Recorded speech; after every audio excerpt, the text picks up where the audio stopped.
बॉलीवुड के सबसे मजबूत माने जाने वाले परिवार पर अचानक टूटा है डर का पहाड़। एक ऐसी खबर जिसने लाखों दिलों की धड़कनें एक पल के लिए रोक दी। देर रात जब सब कुछ सामान्य लग रहा था, तभी खान परिवार के घर के अंदर घटा वो पल जिसे कोई भी देखना नहीं चाहता। 90 साल की उम्र, एक लंबी विरासत और अचानक बेसुध हो जाना। जी हाँ, खबर है कि दिग्गज लेखक और खान परिवार के स्तंभ सलीम खान की तबीयत अचानक बिगड़ गई। बताया जा रहा है कि वो घर के अंदर अचानक गिर पड़े। उनका शरीर जवाब दे रहा था, हाथ पैर तक हिल नहीं पा रहे थे। घर में मौजूद लोग घबरा गए। कुछ सेकंड के लिए जैसे समय रुक गया और फिर शुरू हुई अफरा तफरी। बिना एक पल गंवाए उन्हें मुंबई के मशहूर लीलावती हॉस्पिटल ले जाया गया। रास्ते भर परिवार की सांसें अटकी रहीं। हर सिग्नल, हर सेकंड भारी लग रहा था। जैसे ही ये खबर बेटे सलमान खान तक पहुंची, वो सब काम छोड़ दौड़ पड़े। वायरल तस्वीरों में उनका चेहरा साफ बता रहा था कि अंदर कितना तूफान चल रहा है। ब्लैक टी शर्ट, कैप और सिक्योरिटी के बीच घिरे सलमान की चाल तेज थी, लेकिन आंखों में वही डर था जो हर बेटे की आंखों में होता है जब पिता अस्पताल में हो। कुछ ही देर में पूरा परिवार अस्पताल पहुंच गया। बेटी अलवीरा, दामाद अतुल अग्निहोत्री, आयुष शर्मा, हर कोई बिना मीडिया से बात किए सीधे अंदर भागा। अस्पताल के बाहर खड़े फैंस की भीड़ में सन्नाटा था। सोशल मीडिया पर सिर्फ एक ही दुआ गूंज रही थी, वो ठीक हो जाएं। विडंबना देखिए, 4 दिन पहले ही सलीम खान को बांद्रा के समुद्र किनारे टहलते देखा गया था। मजबूत कदम, सीधी कमर, चेहरे पर वही पुराना आत्मविश्वास। किसी ने सोचा भी नहीं था कि इतनी जल्दी हालात बदल सकते हैं। याद दिला दें, यही वो शख्स हैं जिन्होंने भारतीय सिनेमा की कहानी बदल दी। लेखक जोड़ी सलीम जावेद ने अपने साथी जावेद अख्तर के साथ मिलकर ऐसी फिल्में लिखी जिन्होंने पीढ़ियां गढ़ दी। शोले, दीवार, जंजीर और मिस्टर इंडिया, ये सिर्फ फिल्में नहीं थी, ये भारतीय सिनेमा की धड़कन थी। अब वही शख्स अस्पताल के बेड पर हैं और पूरा देश दुआ में खड़ा है। राहत की बात यह है कि डॉक्टरों के मुताबिक उनकी हालत पहले से बेहतर बताई जा रही है। सीनियर डॉक्टर्स लगातार निगरानी कर रहे हैं। परिवार उनके पास मौजूद है, लेकिन उम्र और अचानक गिरती तबीयत हर किसी को अंदर से हिला गई है। एक मजबूत पिता, एक लेजेंड, एक परिवार की रीढ़ जब डगमगाता है तो सिर्फ घर नहीं, पूरा देश बेचैन हो जाता है। फैंस अस्पताल के बाहर खड़े हैं। सोशल मीडिया पर प्रार्थनाओं की बाढ़ है।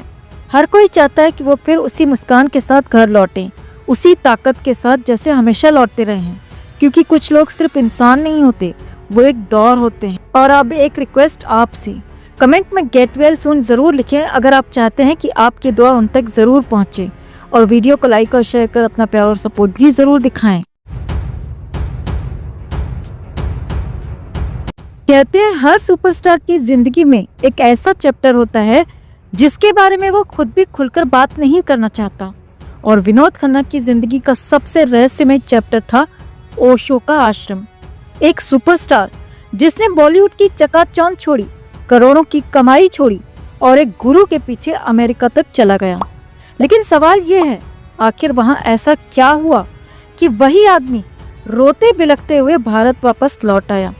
और उससे भी बड़ा सवाल, वो लौटने के बाद टूट क्यों गया था? ये कहानी है आस्था, डर, सत्ता और टूटते इंसान की। हम सब जानते हैं कि जब विनोद खन्ना अपने करियर के पीक पर थे, तब उन्होंने अचानक सब छोड़ दिया। लोग हैरान थे, एक ऐसा हीरो जिसकी फिल्में रिकॉर्ड तोड़ रही थी, वो अचानक गायब कैसे हो गया? जवाब था ओशो। वो उनके पीछे पीछे अमेरिका के ओरेगन चले गए, जहां आश्रम नहीं बल्कि एक पूरा शहर बसाया जा चुका था। हजारों लोग, एक अलग दुनिया, अपने नियम, अपनी सत्ता। लेकिन असली ड्रामा शुरू हुआ तब जब ओशो अचानक साइलेंस में चले गए और उन्होंने बोलना बंद कर दिया और पूरा कंट्रोल चला गया उनकी असिस्टेंट माँ आनंद शीला के हाथ में। यहीं से आश्रम की हवा बदलने लगी। कविता खन्ना के खुलासे के मुताबिक उस समय आश्रम सिर्फ आध्यात्मिक जगह नहीं रह गया था, वो पावर का सेंटर बन चुका था। वहाँ चुनाव लड़ने की तैयारी हो रही थी, निजी सिक्योरिटी थी, हथियार थे, AK-47 तक मौजूद थे। सोचिए, एक आध्यात्मिक आश्रम और अंदर निजी सेना। लोगों को समझ ही नहीं आ रहा था कि वो ध्यान करने आए हैं या किसी राजनीतिक प्रयोग का हिस्सा बन गए हैं।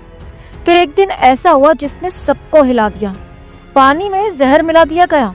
हाँ, जहर। वही पानी पीकर कई लोग बीमार पड़े और उनमें विनोद खन्ना भी शामिल थे।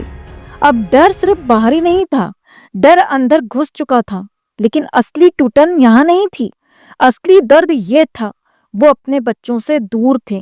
कविता बताती है कि विनोद खन्ना रोते थे, सचमुच रोते थे, क्योंकि उन्हें लगता था अगर वो अमेरिका छोड़कर चले गए तो शायद कभी वापस नहीं आ पाएंगे। एक सुपरस्टार, लाखों लोगों का हीरो अपने कमरे में बैठकर चुपचाप रो रहा था। ये वो तस्वीर है जो दुनिया ने कभी नहीं देखी। आखिरकार हालात इतने बिगड़ गए कि उनके कजिन खुद ओरेगन गए और उन्हें वहां से निकालकर भारत लेकर आए।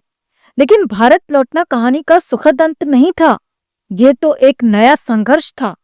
वो शूटिंग पर जाते, मेकअप करते, कैमरा रोल होता, लेकिन कट के बाद अपनी वैनिटी में बैठकर रोते रहते। क्यों? क्योंकि वो दो दुनियाओं के बीच फंस चुके थे, गुरु की दुनिया और परिवार की दुनिया। फिर एक और चौंकाने वाला मोड़ आया जब ओशो अमेरिका छोड़कर भारत लौटे तो विनोद खन्ना खुद उनसे मिलने गए। उन्हें अपनी गाड़ी में बिठाकर मनाली घुमाने ले गए। दोनों ने लंबा समय साथ बिताया और वहीं ओशो ने उनसे कहा, तुम मेरा पुणे वाला आश्रम संभाल लो। ये वो पल था जहां इतिहास बदल सकता था। लेकिन पहली बार विनोद खन्ना ने अपने गुरु को ना कहा, एक सीधा, साफ, अंतिम ना। उसके बाद वो कभी ओशो से नहीं मिले और यहीं से उनका करियर फिर उठ खड़ा हुआ। उन्होंने वापसी की, हिट फिल्में दी, राजनीति में गए और अपनी पहचान फिर से बनाई। लेकिन सवाल आज भी वही है, क्या वो अध्याय सचमुच खत्म हुआ था या वो डर, वो अपराध बोध, वो टूटन कहीं अंदर जिंदा रही? क्योंकि कुछ यात्रा शरीर छोड़ देता है लेकिन मन कभी वापस नहीं आता। तो बताइए, अगर आप विनोद खन्ना की जगह होते, गुरु चुनते या परिवार? कमेंट में अपनी बात जरूर रखें। आस्था जरूरी है या अपनों का साथ? और वीडियो को लाइक और शेयर कर अपना प्यार और सपोर्ट भी जरूर दिखाएं। 3 अप्रैल 2025 दिल्ली, संसद भवन, एक कमरा, लोकसभा स्पीकर का चैम्बर। उस कमरे के अंदर कुछ ऐसा हुआ जो आज तक कभी नहीं हुआ था। गालियां, धमकियां और वो भी सबके सामने। ये कोई फिल्म नहीं है दोस्तों, ये रियल है। ये हमारी संसद की सच्चाई है। अब इस पूरे मामले को सबसे पहले उठाया किसने? किरेन रिजिजू ने, केंद्रीय संसदीय कार्य मंत्री। उन्होंने एक वीडियो जारी किया और उस वीडियो में 3 बड़े धमाके थे। पहला धमाका, कांग्रेस के सांसद स्पीकर चैम्बर में घुसे बिना बुलाए, बिना अनुमति। दूसरा धमाका, उस कमरे में मौजूद थी प्रियंका गांधी वाड्रा। और तीसरा धमाका, स्पीकर ओम बिरला को गंदी गंदी गालियां। ये शब्द गंदी गंदी रिजिजू ने खुद बोले हैं।